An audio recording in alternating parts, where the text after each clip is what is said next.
Duand buch siasa mar ODM owacho ni en odiero kar kende kata bed ni koro gititi jachiel gi sirikand Kenya Kwanza bwo winjruok mar sirikal mar Manywanda ma ong'ere gi dho ngere ni broad based government ma oyangi gi jod bura maseme Dr. James Nyikal bende wacho ni gin kaka jokanyo mag duond bura mar ODM giyie mondo mi gitie bwo riwruok mar broad based government mondo mi gikel ber ne oganda jo Kenya to onge wach moro duond bura mar ODM ni serikand Kenya Kwanza. The big politics in Kenya today is the broad-based government. We are in it for the good of the country and for the good of everybody. But definitely will remain a distinct party.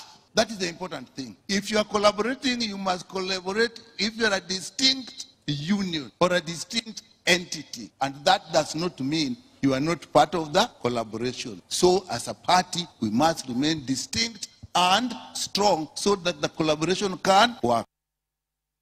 Ka jaod bura Mabondo Gideon Ochanda to ne osiemo jotelo kuom wacho weche moko mopogore ewi wach mar broad based government ma wacho ni koro sebedo ka kiko ito oganda.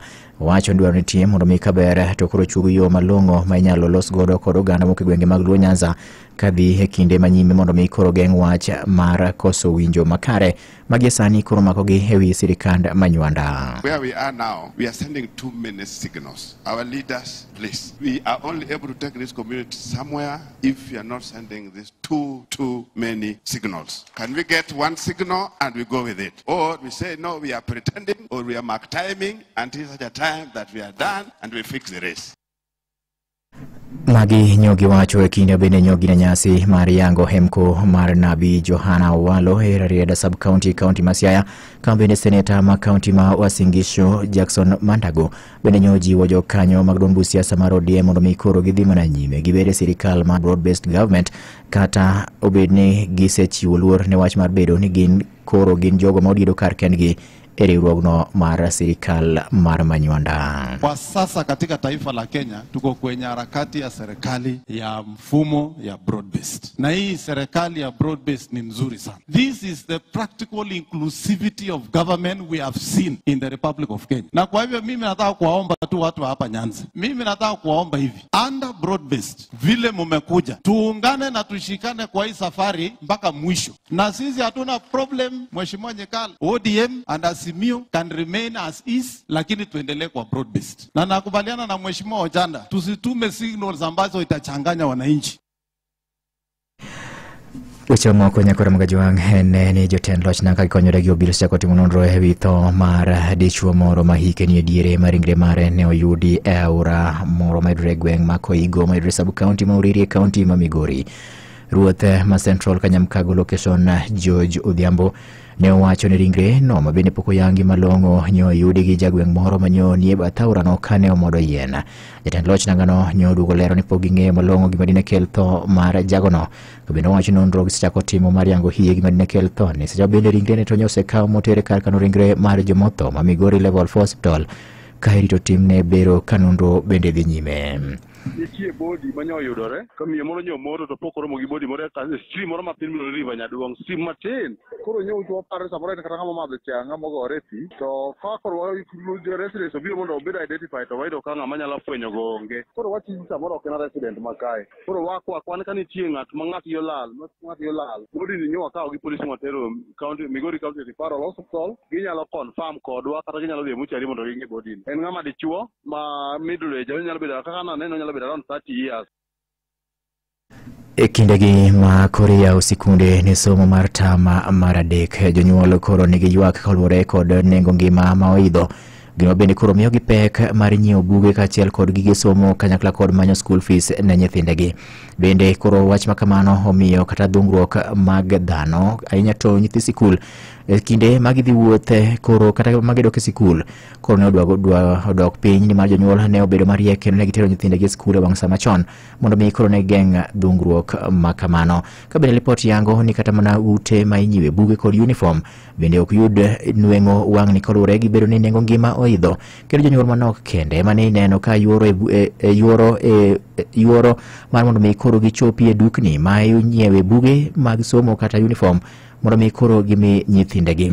Ma en koluwore gi pek mar ngima. Gino bende koro gikwayo piny owacho mondo mi kaw yie to dware yo kata keto okenge makare ma inyalo duok godo chien nengo ngima masani koro turo oganda mokalo. Leo at least hakuna conjunction ya magari na watoto sio wengi. Leo ni siku nzuri ya kutravel.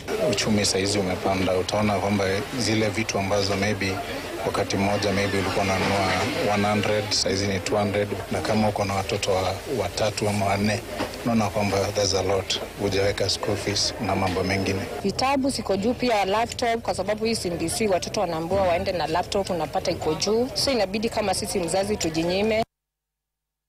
Bende giywago nengo pek mar lai mar somo mar CBC magiwacho ni dwaro gigo mathoth monego bed ni jonyuol nyiewo. Mano bende koro ikwayo sirikal kale bad migawo mar somo mondo mi ochako pare kirot chon none kendo lai mar somo no mondo mi koro kete nengo makoro jonyuol nyalo chopo. Ka oluore kod mano, jouso bende koro ywago pek mar ngima ni mar onge jogo masani koro osebedo ka koro nyiewo mwandu machalo uniform kaachiel kod buge e dukni mekgi.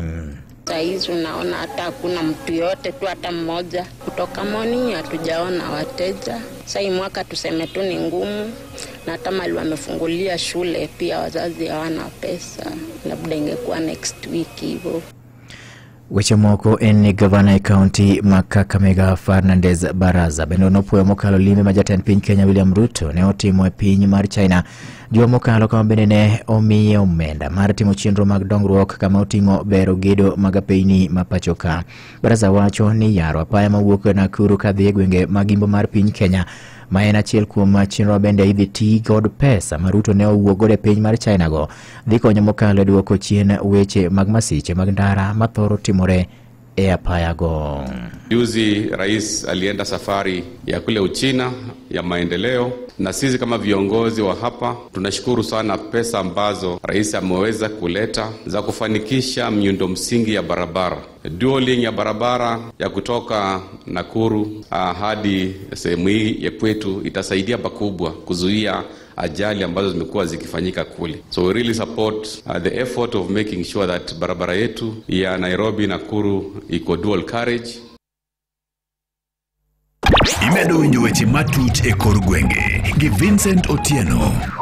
Japuonjre moro manyako manotimo penj mar joklas 12 KCSE higa mar 2022 kendo ne oluonge mbalariany mar Jomo Kenyatta University of Technology oweyo skul gi e kore nikech nok mar omenda, kendo koro sani odoyo mana ne ji e puothe e gwenge mag North Kamagambo mayudore sub-county maronge county ma Migori. Bang' timo penj mare mar klas 12 kendo ne yudo grade ma bende notere mbalariany mar Jomo Kenyatta University of Technology, japuonjre no manyinge Christine Anyango ma bende wuok e gweng' ma Tuk Jowi e ward ma North Kamagambo e sub-county marongo ne obedo kod lek mar ne loko sigana mar dalagi. Kata kamano familia mare kaachiel kod anyuolane ne onene kaka taya mabende ne nyalo kelo geno kendo bedo ler mar dalagi kaponi ne otieko sombe mbalariany kendo yudo tich. Bang' bedo mbalariany kuom semester achiel kende Nyakwaramogi, wach mar koso omenda mar skul kata school fees omiyo japuonjre no ne oweyo sikul gi e kore, kendo koro lek mare mar loko sigana mar familia margi chal ka gima koro gore Lwanda kakilernwa gi ripota marwa e kaunti ma Migori Jojuma. Bang' timo penj ma kata 12 higa mag 2022 kendo yudo grade mar mbano ma Jomo Kenyatta University of Technology, japuonjre Christine Anyango mawuok e gwenge mag Tuk Jowi e ward ma North Kamagambo sub-county Marongo ne obedo kod lek mandiko sigana manyien mar familia mare. Familia mare kaachiel kod anyuonde ne onene kaka taya manyalo bedo ler mar dalagi poni koro tieko sombe e mbalariany kendo yudo tich. Bang' bedo mbalariany kuom semester achiel, koso nyalo mar chulo omenda mar somo ne omiyo japuonjre ni oweyo sikul gi e kore, kendo lek mare mar loko sigand familia mare koro nimo. Nyathino osebedo ka nodhi sikul mo join okotieko first semester mare, koro sani oduogo bedo piny opuro ne ji, koro dhi amal kodwa to koduogo to bedo dala. Pesa malo be samoro gole te, samoro miyo mana joma otiyo kanyogo to jomoko dong' ibiro mi pesa bang'e. Koro chunyo ne gavana nyathi dhi sikul, ka sirikal oyie okonywa, gavana marwa, mbunge marwa, kansela marwa bende koyie okonyo nyathi dhi sikul, kata ng'ama chunyo yie mondo okonyo nyathi dhi sikul. Higa achiel osekalo ka japuonjre Christine Anyango ko nitiere mana pacho, kendo gima duong' monyalo timo kinyi kokinyi en konyo min mare puro kata timo male puothe ji giwegi moyudore e gigo mag North Kamagambo. Noluonga Jaikwat, adonjo e skul machako somo gi koso mar school fee, naduogo dala, kara bedo dala, atpuro ni mana ji mondo wayud kaka wanya konyore kata kaka wanya nyiewo sabun, nikech dala be onge gimoro amora, dala wana kaka wan no waonge gimoro amora. Koro puro ne ji ne samoro wayudo sabun, wayudo kaka wanya nyiewo kata law ma wanya rwako. Anyango wacho ni geno madok e mbalariany mondo dhi nyime kod sombe ok one ka chopo machiegni nikech min mare onge kod nyalo mayudo omenda manyalo miyo kod nyime kod sombe e mbalarianyno ma Jomo Kenyatta University of Technology. Tunaga samoro kaneno ka aparo jo nadhi skul dhi mbele gi somo to anabedo dala, tich manya timo en mana puro ne ji. Jowetena kochiewo gokinyi to rwako lewni kadhi skul, moko rwako lewni kadhi tich, to an gimanya arwako law kachiewo gokinyi, to arwako law kadhi puro ne ng'ato eka mondo wayude kata sabun ma samoro ang' waluokore godo, wayude kata gima samoro ang' wachamo. Akwayo